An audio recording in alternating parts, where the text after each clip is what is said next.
सुप्रभात, जय झूलेलाल। मां संध्यानी कंचन सुनील खत्री स्वागत थी कयां अॼु जे हिन अर्ली मॉर्निंग व्लॉग में। हाणे थिया आहिनि 6:15। ठीकु आहे, 6:15 थी चुका आहिनि। 6 बजे उथियसि, ब्रश वग़ैरह थी वियो, फ्रेश थी वियूं ऐं हाणे मां तव्हांखे ॾेखारींदसि असांजे दरीअ मां मॉर्निंग में कहिड़ो मस्तु नज़ारो ॾिसणु ईंदो आहे।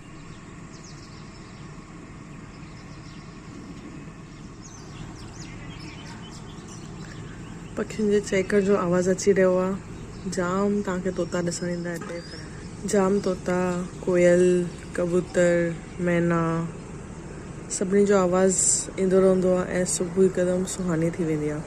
त अॼु मां तव्हांखे ॿुधाइण वारी आहियां मुंहिंजो अर्ली मॉर्निंग रूटीन। अचो त कयूं था शुरूआत अर्ली मॉर्निंग रूटीन जी। सभिनि खां पहिरियों मां पीअंदी आहियां नोनी जूस। इहा आहे फैल जी noni juice concentrate with kokum plus noni juice जा जाम बेनिफिट्स आहिनि।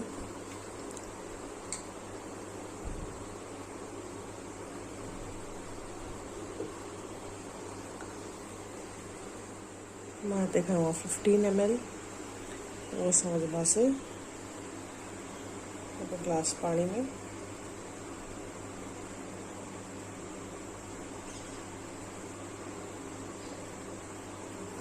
हाणे मिक्स करे असां एंजॉय कंदासीं नोनी जूस।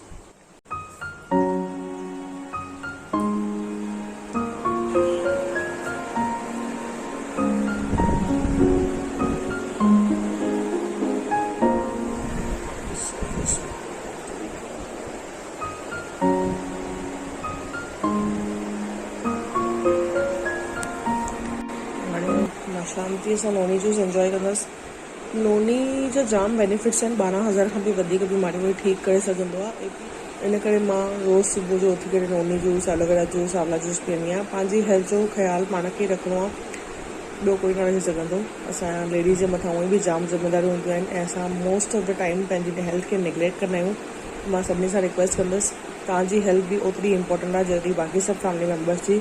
छो त अगरि असांखे कुझु थिए थो त असांजी सॼी फैमिली डिस्टर्ब थी वेंदी आहे ऐं इन करे असांखे पंहिंजो ध्यानु बि ओतिरो ई रखणु खपे जेतिरो असां ॿियनि फैमिली मेम्बर जो रखंदा आहियूं। इन केस अगरि सॼे रूटीन में टाइम नथो मिले त थोरो टाइम पहिरियों, अधु कलाकु मुनो कलाकु पहिरियों उथी करे तव्हां पंहिंजे लाइ उहो टाइम स्पेयर करे सघंदा आहियो।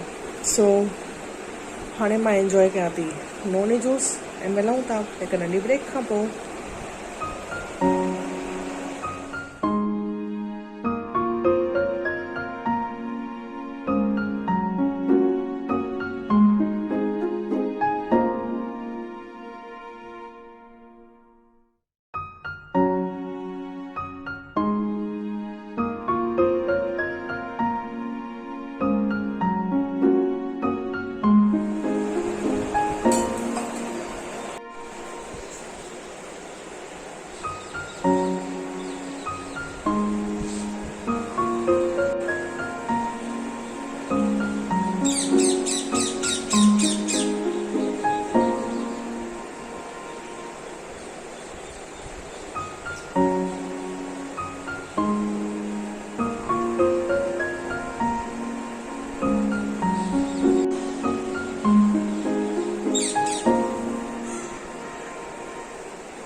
सुबुह सुबुह जो हिकदमि शांतीअ वारो माहौल एॾो वणंदो आहे। एॾी बि रूनी हवा हलंदी रहंदी आहे, एॾी शांती हूंदी आहे, पखियुनि जी चहक हूंदी आहे, त उनजो मज़ो अलॻि ई हूंदो आहे।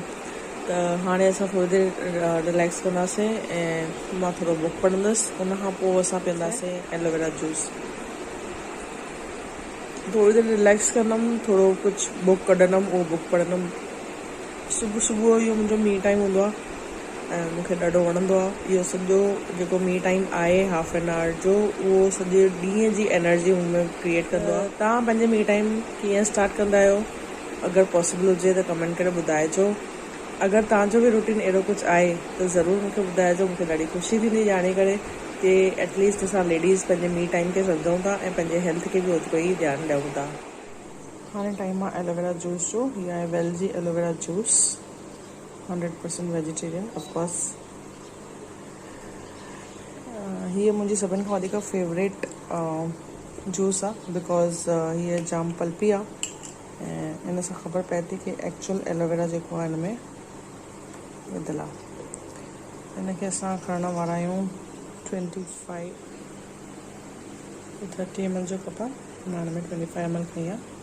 हिन सां हिननि खे पाणीअ जे गिलास में मिक्स कंदासीं। तव्हांखे ॾिसंदा आया हूंदो हिकदमि पल्पी आहे ऐं प्योर एलोवेरा जी जूस आहे।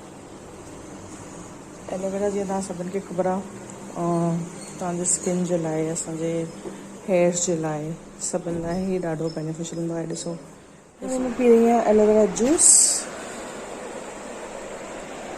एलोवेरा जूस असांजे स्किन लाइ सुठी आहे, वारनि लाइ सुठी आहे। अगरि तव्हांखे सूजन वग़ैरह आहे, इन्फ्लेमेशन आहे, जलन थी रही आहे, तव्हांजे डाइजेशन में प्रॉब्लम आहे त बि एलोवेरा ॾाढी बेनिफिशियल हूंदी आहे। त एलोवेरा जूस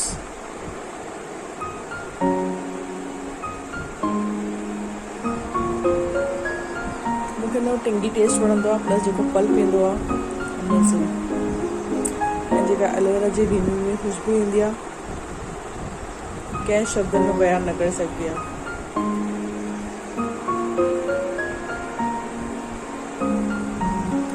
मां वेल जा प्रोडक्ट्स हिन करे यूज़ कंदी आहियां छो त उहो 100% सेटिस्फैक्शन मनी बैक गारंटी सां गॾु ईंदा आहिनि कि इन केस अगरि प्रोडक्ट यूज़ कयो तव्हां ऐं तव्हां सेटिस्फाइड न आहियो त तव्हां हुनखे रिटर्न करे पंहिंजा सॼा पैसा वापसि वठी सघंदा आहियो। सिमिलरली अगरि तव्हांखे बि इहे सभु प्रोडक्ट्स वणनि था ऐं तव्हां शॉप करणु चाहियो था, नेचुरल प्रोडक्ट्स यूज़ करणु चाहियो था 100% जंहिंमें कोई प्रिजर्वेटिव्स कान्हे, कोई शुगर्स कान्हनि ऐं कोई कलर्स कान्हनि, प्योर प्रोडक्ट्स आहिनि, त इहे अगरि तव्हां यूज़ करणु चाहियो था त मां डिस्क्रिप्शन में ॾेई छॾींदमि, तव्हां ज़रूरु उतां शॉप कजो। अगरि तव्हां उन लिंक जे थ्रू वेल जा सप्लीमेंट शॉप कंदो त तव्हां फ्लैट 10% डिस्काउंट जी लिंक मां हेठि डिस्क्रिप्शन में विधी आहे। शॉप कयो ऐं 10% डिस्काउंट जो बेनिफिट तव्हां खणी सघंदा आहियो। ॿुधूं था एलोवेरा जूस खां पोइ।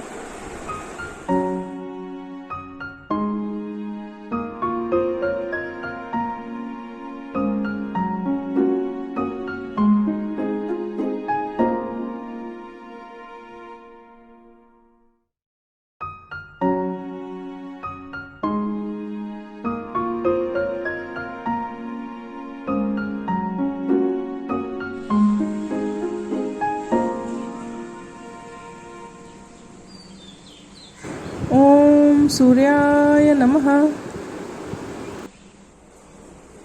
ये सुबुह जी सनराइज़ जी उस सिधो असांजे घर में अची रही आहे दरवाजे ताईं।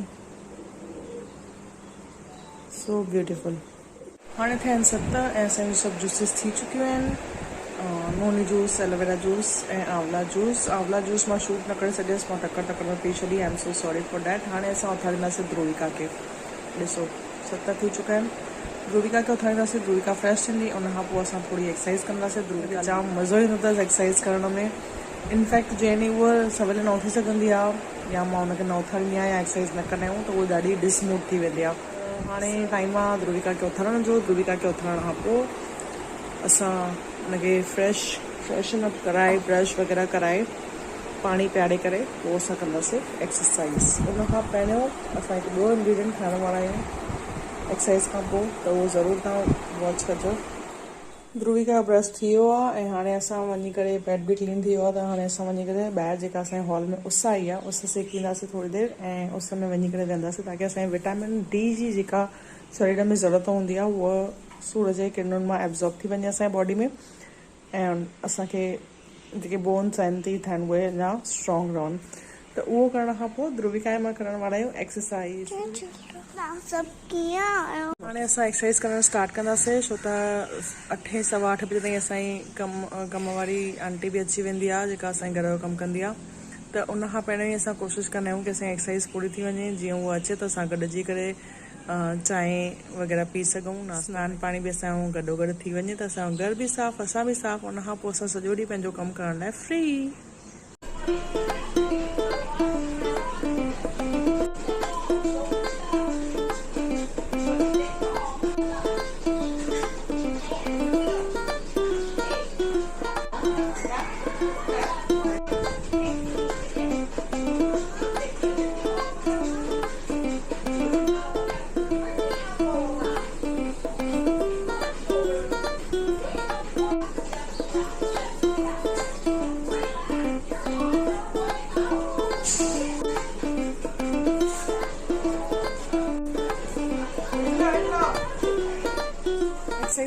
हाणे असां पी रहिया आहियूं काढ़ो।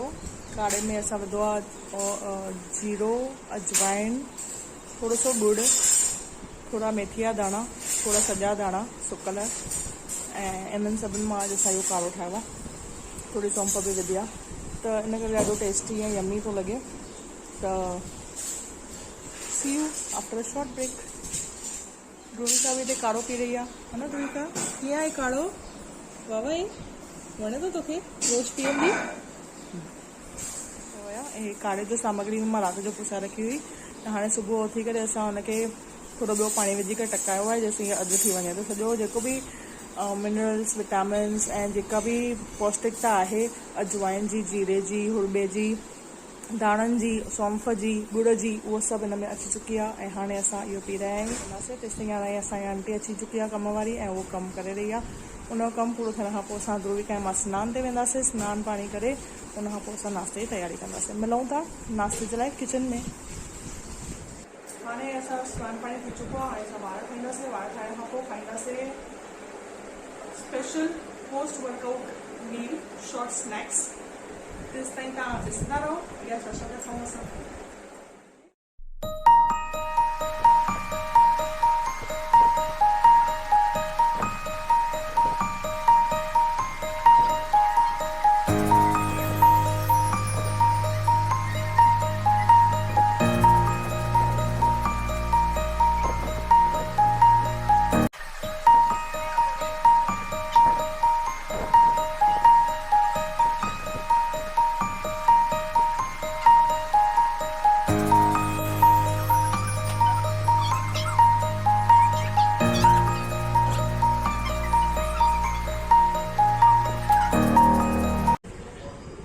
पोस्ट वर्कआउट स्नैक में असां खाइण वारा आहियूं जेके असां राति जो पुठियां रखियूं हुयूं, किशमिश, बादामी ऐं मुङेरा। हाई प्रोटीन आहे, त पोस्ट वर्कआउट लाइ बेटर स्नैक आहे। इन खां पोइ असां ठाहींदासीं नाश्तो। नाश्ते में असां ठाहिण वारा आहियूं वेजिटेबल उपमा विदाउट अनियन। त तव्हां उहा रेसिपी ज़रूरु ॾिसिजो, ऐं तव्हांखे इहे वीडियोज़ कहिड़ा लॻनि लाइक करे कमेंट करे ज़रूरु ॿुधाइजो। इन्हनि वीडियोज़ खे शेयर ज़रूरु कजो जंहिंसां बि तव्हां शेयर करणु चाहींदा आहियो। ऐं उनखां सवाइ तव्हां सब्सक्राइब करे गिनती वॼाइणु बिल्कुलु न विसरिजो। सो एंजॉइंग स्नैक।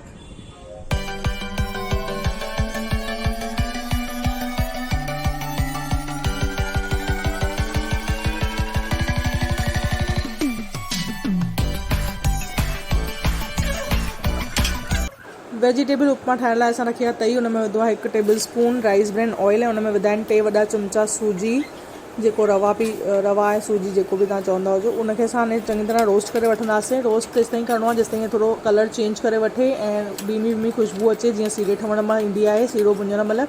ऐं इहो जाम हल्को थी वेंदो आहे घुमाइण महिल। तेसिताईं असां ॿी गैस ते रखियो आहे पाणी गरम करणु, छो त सूजीअ में असां गरम पाणी विझंदासीं त सूजी जाम फ्लफी ठहंदी। हे रोस्ट थी चुको आहे। हाणे असां हिनखे साइड में ॿिए प्लेट में कढी रखंदासीं, ऐं हिन ई तईअ में असां विझण वारा आहियूं तेल, ऐं उन में असां उपमा ठाहींदासीं।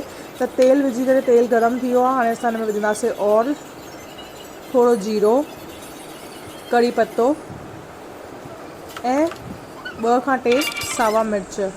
इहे विझण खां पोइ असां हिन में विझंदासीं गजर, छो त वेजिटेबल उपमा आहे, असां हिन में जाम भाॼियूं यूज़ करण वारा आहियूं। तव्हां पंहिंजे चॉइस जूं भाॼियूं यूज़ करे सघंदा आहियो। हिन मां काई भाॼी तव्हांखे स्किप करणी हुजे त स्किप करे सघंदा आहियो, काई ऐड करणी हुजे त ऐड बि करे सघंदा आहियो, तव्हांजे चॉइस जे हिसाब सां। अॼु मां विझण वारी आहियां गजर, उन सां गॾु बॉइल कयल पीज़ ऐं कॉर्न, ऐं पोइ कैप्सिकम ऐं टमाटो असां ऐड कंदासीं। त इहे भाॼियूं विझण वारियूं। तव्हां बीन्स विझी सघंदा आहियो, पत्ता गोभी विझी सघंदा आहियो, गुल गोभी विझी सघंदा आहियो, जेके बि भाॼियूं तव्हांखे पसंदि हुजनि तव्हां पंहिंजे चॉइस जे हिसाब सां ऐड या स्किप करे सघंदा आहियो।